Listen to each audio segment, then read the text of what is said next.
வணக்கம்.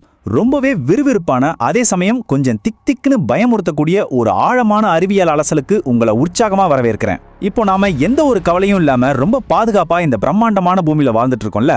ஆனா எந்த நேரமும் சுழன்றுகிட்டே இருக்கிற இந்த பூமி சடனா ஒரு நாள் அதோட சுழற்சியை நிறுத்தினா என்ன ஆகும்னு எப்பவாவது நீங்க யோசிச்சு பார்த்திருக்கீங்களா?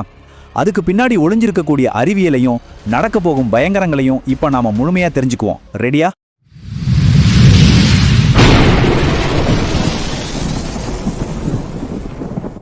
கரெக்டா ஒரே ஒரு நொடியில பூமியோட சுழற்சி மொத்தமா நின்னுட்டா என்ன ஆகும்? இப்போ இது சும்மா ஒரு ஹாலிவுட் படத்தோட கற்பனை கிடையாதுங்க. இது ஒரு மிகப்பெரிய அறிவியல் எச்சரிக்கை. ஏன்னா நமக்கு தெரிஞ்ச வரைக்கும் நம்மளோட இரவு பகல் மாற்றங்களுக்கு முழு முதல் காரணமே பூமியோட இந்த சுழற்சி மட்டும்தான். அப்படிப்பட்ட ஒரு முக்கியமான இயக்கம் எந்த ஒரு வார்னிங்கும் இல்லாம சடனா நின்னுட்டா அடுத்த ஒரு நொடியில நாம கற்பனையே செஞ்சு பார்க்க முடியாத அளவுக்கு ஒரு மிகப்பெரிய பேரழிவு உண்டாகும். மொத்த உலகமும் அப்படியே தலைகீழா மாறிடும். சரி, இப்போ இந்த நிறுத்தத்துக்கு பின்னாடி இருக்கிற அறிவியலை, அதாவது பிசிக்ஸை கொஞ்சம் ஆழமா பார்ப்போம்.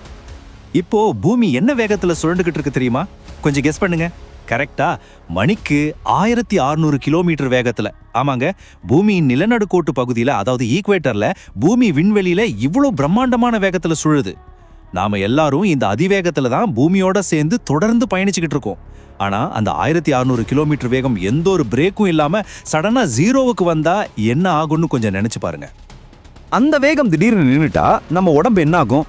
புவியீர்ப்பு விசை நம்ம கீழே பிடிச்சு வச்சிருந்தாலும் இனர்ஷியா, அதாவது நிலைமம் காரணமா நம்ம உடம்பு அதே 1200 கிலோமீட்டர் வேகத்துல முன்னோக்கி தூக்கி வீசப்படும். ஒரு ஹை ஸ்பீட் கார்ல சீட் பெல்ட் போடாம போயிட்டு இருக்கும்போது திடீர்னு பிரேக் அடிச்சா எப்படி முன்னாடி கண்ணாடி உடைச்சிட்டு போய் விழுவோமோ, அதை விட பலாயிரம் மடங்கு வேகத்துல நம்ம எல்லாரும் முன்னோக்கி தூக்கி வீசப்படுவோம். துருவ பகுதியில், அதாவது போல்ஸ்ல இருக்கிறவங்களுக்கு மட்டும்தான் வேகம் குறைவுங்கிறதால இந்த பாதிப்பு கொஞ்சம் கம்மியா இருக்கும். இந்த பிசிக்ஸ் எப்படிப்பட்ட ஒரு உலகளாவிய பேரழிவா மாற போகுதுங்கிறத இது ரொம்ப தெளிவா காட்டுது. அந்த உலகளாவிய அழிவோட வரிசையை ரொம்ப வேகமா பார்ப்போம். நம்பர் 1, பூமி நின்னுட்டாலும் வளிமண்டலம் அதே வேகத்துல நகர்ந்துகிட்டே இருக்குங்கிறதால உலகம் முழுக்க கற்பனை செய்ய முடியாத மிகப்பெரிய சூறாவளி காற்றுகள் உருவாகி எல்லாவற்றையும் அப்படியே கிழித்தெறியும். நம்பர் 2, அதே காரணத்தால கடலில் இருந்து பிரம்மாண்டமான சுனாமி அலைகள் பல 100 அடி உயரத்துக்கு எழும்பி நிலப்பரப்பை முழுமையா மூழ்கடிக்கும். நம்பர் 3, மனிதர்கள் கட்டிய அத்தனை கட்டிடங்களும் பாலங்களும் இந்த தாக்கத்தை தாங்க முடியாம நொடி பொழுதில் முற்றிலுமாய் இடிந்து தரைமட்டமாகிடும். இந்த அழிவு நடக்கிற வேகம் நாம ஒரு தடவை கண் சுமிற்றும் நேரத்தை விட குறைவானதா இருக்கும்.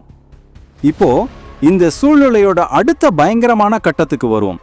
தீவிரமான பகல் மற்றும் இரவு மாற்றங்கள். அதாவது நாம இவ்வளோ நாளா பார்த்த அந்த டே அண்ட் நைட் சிஸ்டம் முற்றிலுமா மாறிடும். பூமி சூரியனை சுத்தி வருது அப்படியே தொடரும். அதனால 6 மாதங்களுக்கு ஒரு பக்கம் எப்பவுமே சுட்டெரிக்கும் அதீத வெப்பமா மாறிடும். அதே சமயம் மறுபக்கம் 6 மாதங்களுக்கு சூரிய ஒளியே படாம உறைய வைக்கும் அதீத குளிரா மாறிடும். குளுத்தும் வெயில் இல்லைனா உறைபனி, இது 2 மட்டும்தான் பூமியில மிஞ்சும். ஒரு பக்கம் சுட்டெரிக்கும் பாலைவனமாகவும் மறுபக்கம் நிரந்தரமான பனிப்பாறையாகவும் உறைஞ்சு போயிடும். இவ்வளவு நடந்த பிறகு ஒரு முக்கியமான கேள்வி வருது. இந்த உலகத்துல மனிதர்களால உயிர் பிழைக்க முடியுமா? இதுக்கான விடை ரொம்பவே தெளிவானது. கண்டிப்பா மனிதர்களால் உயிர் வாழவே முடியாது. இதுதான் இறுதியான உறுதியான உண்மை. இப்படிப்பட்ட ஒரு நிலையான அதீதமான தட்பவெப்ப சூழ்நிலைகளுக்கு மத்தியில மனிதர்களோ அல்லது வேறு எந்த உயிரினங்களோ உயிர் பிழைப்பது என்பது சாத்தியமே இல்லாத ஒரு விஷயம். நம்ம கிட்ட இருக்கிற எந்த ஒரு அட்வான்ஸ் டெக்னாலஜியும் நம்மை காப்பாற்ற முடியாது. இப்போ உங்ககிட்ட ஒரு இறுதியான கேள்வி. ஒருவேளை இப்படிப்பட்ட ஒரு கொடூரமான பேரழிவை மீறி உங்களால உயிர் வாழ முடியும்னா கூட நீங்க உயிர் வாழ ஆசைப்படுவீங்களா? அப்படிப்பட்ட ஒரு உறைந்த அல்லது எரிந்து கொண்டிருக்கும் உலகத்துல வாழறது நரகத்தை விட மோசமானதா இருக்கும் இல்லையா? உங்களோட எண்ணங்களை கொஞ்சம் சிந்திச்சு பாருங்க.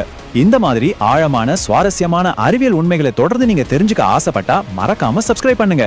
உங்களை அடுத்த ஒரு பிரமிக்க வைக்கும் தகவல் தொகுப்போடு சந்திக்கிறேன்.